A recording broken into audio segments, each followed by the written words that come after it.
বৈষম্য বিরোধী ছাত্র আন্দোলনের শুরু থেকেই বলা হচ্ছে এটা জেন জিদের কাজ।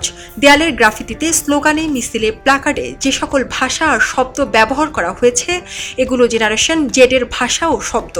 5 আগস্ট ছাত্র জনতার ক্ষোভের মুখে শেখ হাসিনা দেশ ছেড়ে পালিয়ে যাওয়ার পর বিশ্বের বেশ কিছু গণমাধ্যম এ জয়কে জেন জিদের জয় হিসেবেই দেখেছে। কিন্তু দেশের মাটিতে অনেকেরই মনে প্রশ্ন তৈরি হয়েছে, এই জেন জি কারা, কাদেরকে জেন জি বলা হয়? সোশ্যাল মিডিয়াতেও বেশ চর্চা হচ্ছে এই জেনারেশন নিয়ে।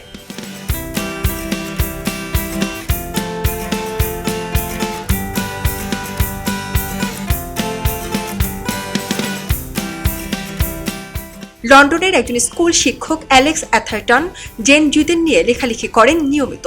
তিনি তার একটি ব্লগে লিখেন, 1997 থেকে 2012 সালের ভেতর যাদের জন্ম তারাই জেন জি বা জেনারেশন জেড।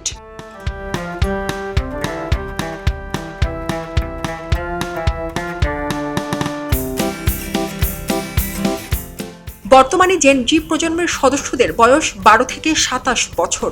এই প্রজন্মের বৈশিষ্ট্য, ভালো দিক, মন্দ দিক নিয়ে অনেক কথা হয়, অনেক গবেষণা ও আলাপও চলে। তিনি আরও দাবি করেন, global financial crash, automisation, streaming, gig sharing economy, ইন্টারনেটের বাণিজ্যিকীকরণ, টিভি অ্যাপস, ইউটিউব এই বিষয়গুলো দ্বারা বেশি প্রভাবিত এই জেন জি।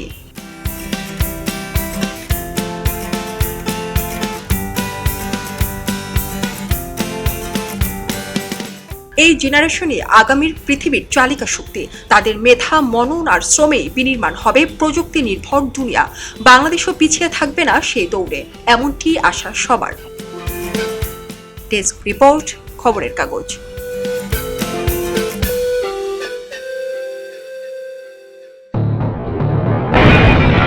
সবাই যখন জোয়ারে গা ভাসায়, কেউ কেউ শির দাঁড়া সোজা করে ঘুরে দাঁড়ায়। সময় যেখানে প্রতিনিয়ত হার মেনে নিতে শেখায়, কেউ কেউ চ্যালেঞ্জ ছুড়ে দেয়।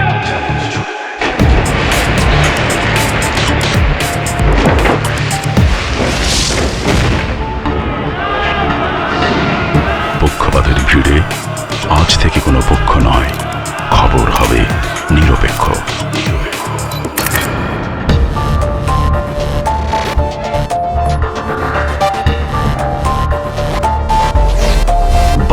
তথ্যবাদ, খবর হবে নিখাত।